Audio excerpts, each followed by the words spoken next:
बिनिखायनो आं अनुरोध खालामदों साफ्रोमबो रबार बागान आरो साहा बागान आबाद मावनाय जाग्रा बिथांमोना माने मा खालामनो नागिरदों आंनिफ्राय रिकुवेस्ट खालामहरदों जेरावखि होआ माने फेरेंगाया बाहाय भट होनो नाङा।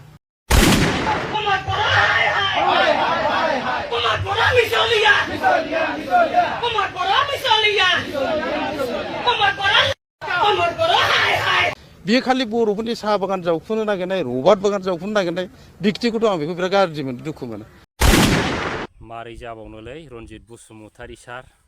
नोंथांमोना दोलोआ दा फाग्ला फाग्ला बेफोरबायदि जानला मोनला खामानि मावनानै 20 बोसोर माने सरखार सालायनायनि सिमां नुबावो रायजो राजाफोर माने एकदम माने मा होनो बिदिखौ आकाश फाताल माने फाराग होनो आरो नङा होमब्ला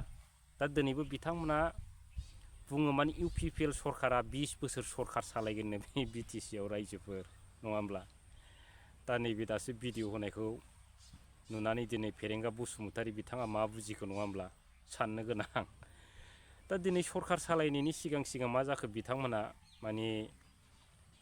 लामायाव थाङै थांनानै मा जायो माने साइकेला हथारै पामसार जानानै माने सालायजायैफोरबायदि माने गुब्रुनानै मेकारनाव फाहामहैनांनाय बायदि बेफोरबायदि अबस्था जाबाय आरो रायजोफोर नङा होमब्ला दासो जाय बिथाङा जे बाथ्राखौ बुंलांदों माने बैफोर दैदेनगिरि बिथांमोननिफ्राय दिनै रनजित बसुमतारी बिथांमोन बायदिया सोलोंनो गोनां दं होननानै आं बिराद सानो आरो दा नैबेफोरबायदि दैदेनगिरिया जाहैबाय बर' जाथिनि थै गोनां सासे दैदेनगिरि जाय दैदेनगिरिया हारिनि थै दं जातिनि थांनाय थैनायखौ लानानै सिन्था धारना खालामनो रोंगौ हारिनि अलखद समाव गावखौ बावसोमनो रोंगौ बैफोरबायदि दैदेनगिरिफोरखौसो जोङो दिनैनि दिनाव बर' जातिनि थै गोनां होननानै बुङो रायजो राजाफोर नङा होमब्ला दा दिनै रनजित बसुमतारी बायदिमोन दिनै बिथांमोननि लेभेलखौ जों बबेयाव दोनहरगोन रायजो राजाफोर नङा होमब्ला एकदम गोबोरखि मेलेमसो होननांगोन आरो बिथांमोनखौ नङा होमब्ला माने खियाव गैया हासुआव गैया माने बिराद गोरों देखायनाय आरो नङा होमब्ला दा रोङाफेरा जानला मोनला गावसिनि सरखार थानाय समाव जानला मोनला कमिटमेन्ट होनसै जानला मोनला एकदम जेरै गोसो एरै खामानि मावलाबायनोसै लास्ट पर्यन्त माने गैया माने जिर' आरो रायजोफोर बिथांमोना दिनैनि दिनाव सरखार दानायनि सिमांखौ एकदम थाल्ला थुल्ला ज्राव गारहरखानाया मोजां आरो नङा होमबा रायजो राजाफोर दा दिनै सोरबायदि मानसिया बे इउपिपिएल दोलोआव भट होगोन नङा होमब्ला नुखा खोनाखा मिन्थिखा नङा होमब्ला आरो जाय बिथांमोना बिथांमोननो भट होयो बै बिथांमोनखौ साननांगोन माने बिथांमोनाव खर' गैया होननानै जों साननांगोन आरो खुनु रायजो राजाखौनो जों साननांगोन खर' गैया जाय बिथांमोना इउपिपिएल दोलोनो दिनै मोनसिखा हसिखा माने भट होयो माने बै रायजो राजायाबो खर' गैया होननानै जों दिनै साननांगोन जिहेतु दिनै बिथांमोना बिटिआर लाबोबाय बिटिआर लाबोनायनि उनाव दिनै मा जाखो बिटिसिनि मोनखानाय पावारखौबो दिनै लांदां खालामबाय बिथांमोना दिनै बिथांमोना मालायनि सिङाव थानानै दिनै सरखार सालायनो गोनां जादों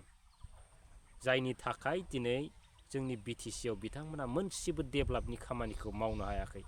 दिनै बिटिसिनि रायजो राजा दिनै बिथांमोननो मा होखो बिथांमोना होनायाथ' बिराद गिदिर गिदिर रादाय होदोंमोन मेनिफेस्ट'आव लिरनाय दंमोन इलेक्सननि सिगां बै बिटिसि इलेक्सननि सिगां नङा होमब्ला दा बै मेनिफेस्ट'आव लिरनाय जेनाखि रादायफोर बिथांमोना बै रादायखौ मोनसे मावफुंखो दिनै साफ्रोमबो रायजो राजाया बेफोरखौ सोंनो रोंनांगोन बिथांमोना मा रादाय होआमोन दा दिनै जे मावनायखौ नुदों बिथांमोननिखौ माने मोनसेबो बिथांमोना रादाय होनाय बायदि खामानिखौ मावनायखौ रायजो राजाफ्रा नुवाखै आरो जायनि थाखाय दिनै बोराबनो गोनां जादों बिथांमोनखौ सारा जोंनि बिटिसिआव जेसेबांनाखि गिदिर गिदिर जोंनि हारिनि इन्टेलेक्सुयेल बिथांमोन दं दा बै बिथांमोनाथ' इउपिपिएल दोलोनो माब्लाबाबो भट होआ आरो 100% होनायबो नङा जिहेतु बिथांमोना जे थासारिजों एबा जे समजों जुजिनांदों दा बेखौ बिथांमोना सिन्था खालामहरनो रोंदों आरो दा दिनै दासो जाय आदा बिथाङा बुंलांदों दिनै साहा बागान एबेक्सन खालामनाय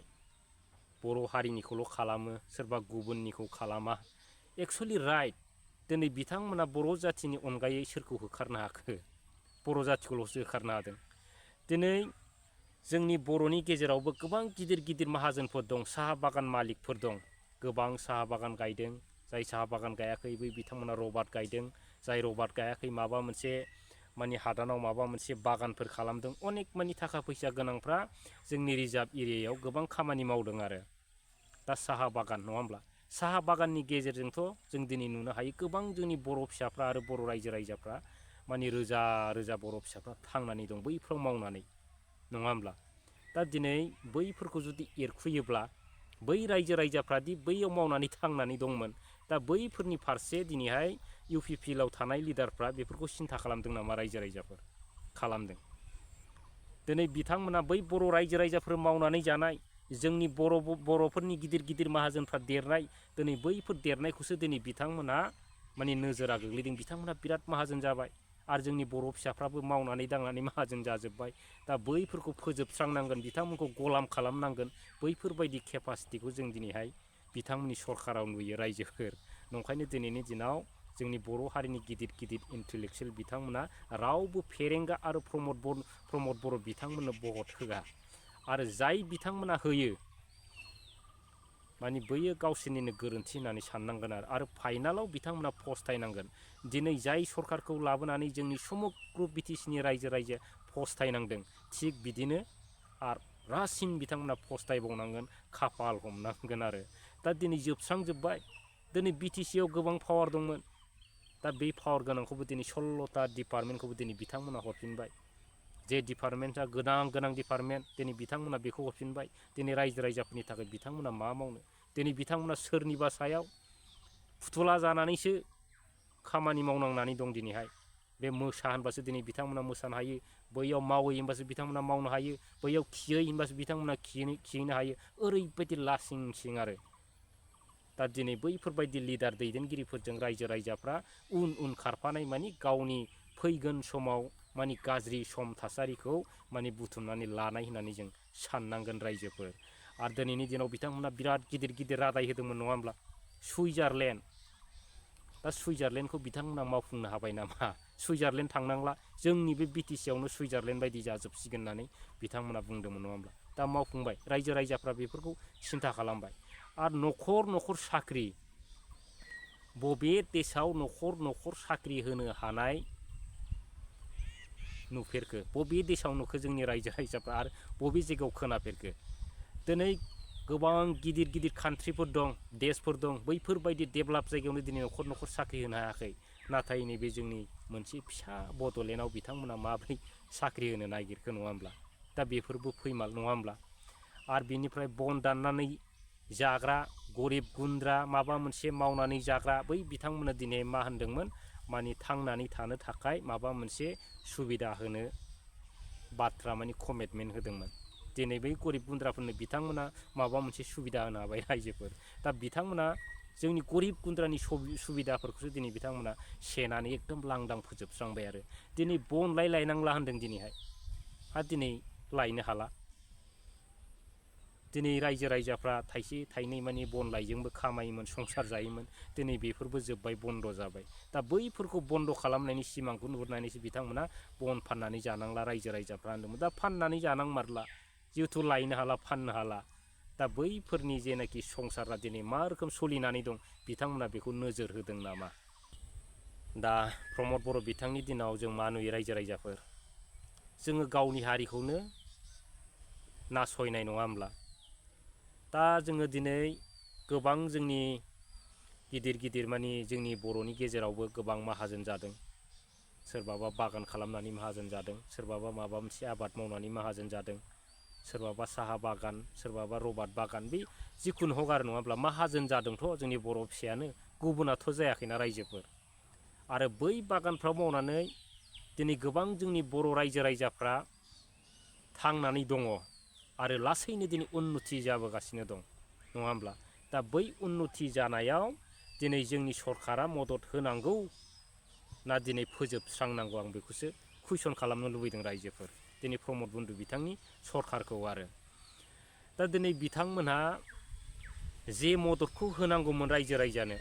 जे साहा बागान मालिकफोरनो जे मददखौ होनांगौमोन दिनै बिथांमोना बै मददफोरखौ होनायनि अनगायै माने बै बागानफोरखौ एरखुनाय माबानाय माबा मोनसे खालामनाय माने फोजोबस्रांनाय बैफोरबायदि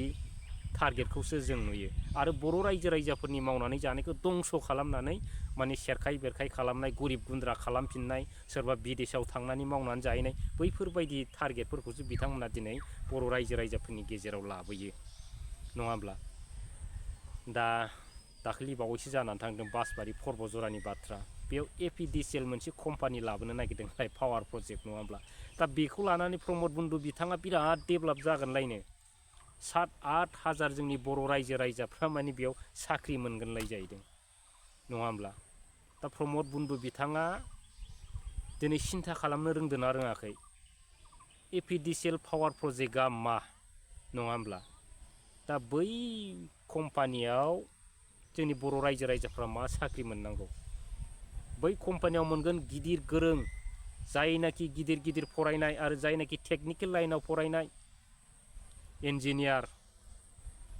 ITI बेफोराव फरायनानै गोबां गिदिर गिदिर डिग्री लानानै थानाय बैफोरबायदि मानसियासो बै जायगायाव साख्रि मोनगोन जों गरिब गुन्द्रायालाय बै जायगायाव मा साख्रि मोननांगौ जाखो माबा मोनसे कम्पानि माबा मोनसे जिनिस प्रडाक्ट खालामनानै जुदि गुबुनाव साप्लाय खालामनाय बैफोरबायदि कम्पानि मोनब्ला जेनेबा मोननो हागौ एसे एनै बर' रायजो राजाफ्रा नाथाय दिनै नैबे पावार प्रजेक्टआव मा साख्रि मोननांगौ जाखो दिनै प्रमद बन्धु बिथाङा बेफोरखौ सिन्था खालामदों नामा रायजो राजाफोर दा दिनै बिथांमोना टटेलि माने बर' रायजो राजाफोरनि मावनानै जानाय आरो बर' रायजो राजाफोरनि डेभेलपमेन्टआव माने मा खालामनाय बिथांमोना एकदम गाज्रि दागो फुननाय माने सिलिंखार खालामनो नागिरनाय मोनसे नैबे बिटिआर सरकारनि थासारिखौ जों दा नुयो रायजोफोर आंहा मोनसे बिराद दुखु दं फेरेंगा सारनि सायाव बिथाङा बर'फोरनि धन सम्पथिखौ नायनो हाया नामा इलिगेलानो जा इनक्रुजारानो जा रबार्ट बागान गायदों 100 बिगानो जा 200 बिगानो जा साहा बागान गायदों 500 बिगानो जा 1000 बिगानो जा बेखौ खालि दामफायनि जावखुनो सोरनिखौ बर' मानसिनिखौ गोदो आन्दलनाव मा बुङामोन बिथांमोना इन्डिपि जादों मानि थाखाय जादों बे बर'फोरखौ इस्टाब्लिश खालामनो बर'खौ गोदो जेरैबायदि जेबो गैयामोन बेखौ एसे खालामनो बियो खालि बर'फोरनि साहा बागान जावखुनो नागिरनाय रबार्ट बागान जावखुनो नागिरनाय बिक्तिखौथ' आं बेखौ बिराद गाज्रि मोनो दुखु मोनो आनखि कम्पानिफ्राव ओरैबायदि हा दं साहा बागाना इनक्रुजार खालामनानै दं बाहायबा बिसोर थाङा जोंनि जेबो खालामा जोंनि बे मागुरमारिफ्राव माने लालमाटिफ्राव गोदो जों आन्दलनाव ट्रेन साइटिं सेरजों थांबा बे हाया सालबारि बागानजोंमोन दिनै बे बागाननि हाया बोरै कम्पानिनि साहा बागान जाखो आंनि बुजिनायाव बेफोरखौ नाय गावनि मानसिनिखौसो माहाजोन जानाय बा सोरबा एसे खामानि मावनाय माहाजोननायखौ आं बुंला साहा बागानावथ' साहा बागान मालिका हारसिं मावनाय मोनजाया बाहाय बुहुत मानसिफ्रा लेबार मावनाय जादों आरो आं सासे साहा बागान दं होननानै आं मिथियो जोङो जै साहा बागान थाबाय अफिसफ्राव थांनानै अफिसखौ डिस्टार्ब खालामनो जोंहा टाइम गैया जों साख्रि नागिरनो टाइम गैया लन नागिरनो टाइम गैया खुनु टाइम गैया जोंहा जों ओरैबायदि सानफ्रोमबो बिजि बेस्थ'आव थायो हाजार हाजार मानसिफ्रा दिनै साहा बागानाव खामानि मावनानै थांनानै दं मालिकफ्राबो थांनानै दं दिनै बिथाङा बेखौ नुवाखै आरो एबेक्सनखौ सोरखौ खालामदों जों ट्राइबेल बेल्ट ब्लकआव थानाय बर' मानसिसो खालामदों सारा माने जागायजेननायनिफ्राय मैया दाखालिसो बन्द' माने बर'फोरखौ एबेक्सन खालामनाया गिर्जायानो जा मन्दिरानो जा बेजों सोमोन्दो गैया बेहा माने खालि अभिजान माने एबेक्सन डेभेलपनियाथ' गैया दा बावैसो सान सिगां होनदों जे बिथाङा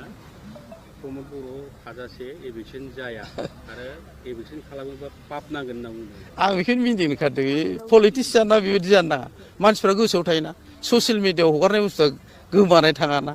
नागिरनानै रिपिट जायो होमबा बे बेसेबां सासे जैगथा पलिटिसियान आं बेखौसो बिथांनि सायाव माबा खालामहरदों आरोखि बिथांमोना दि साना हौवा पावाराव थाबानो खोथा बुंलाबायदों मावलाबायदों बेकग्राउन्डआव मा जायो आथिखालनि मानसिफ्रा जोंनि गथ'आ जोंनिफ्राय गोरोंसिन हो जों माने फेरेंगा बिथांमोननि गोरोंसिन फेरेंगा मोना गावनि सिनियरनि गोरोंसिन बे प्रिथिबियाव बेखौ मिथिनांगौ उननि मानसिया गोरोंसिन माने एथ' रावबोथ' जाम्बा गैलाना पार्सनेल आं दुखु मोनो बर'फोरनि बे एसे दासो एसे जाखांफुनाय हो बागानजों माजों खामानि मावनाय जाखांफुनाय बिसिनि डिस्ट्रय खोथाखौ खोनाजोबा पार्सनेल आं दुखु मोनो बिनिखायनो आं अनुरद खालामहरदों साफ्रोमबो रबार्ट बागान आरो साहा बागान आबाद मावनाय जाग्रा बिथांमोना माने मा खालामनो नागिरदों आंनिफ्राय रिकुवेस्ट खालामहरदों जेरावखि होआ माने फेरेंगाया बाहाय भट होनो नाङा सिदा आरोखि दा मोनसे खोथाखौ नुयो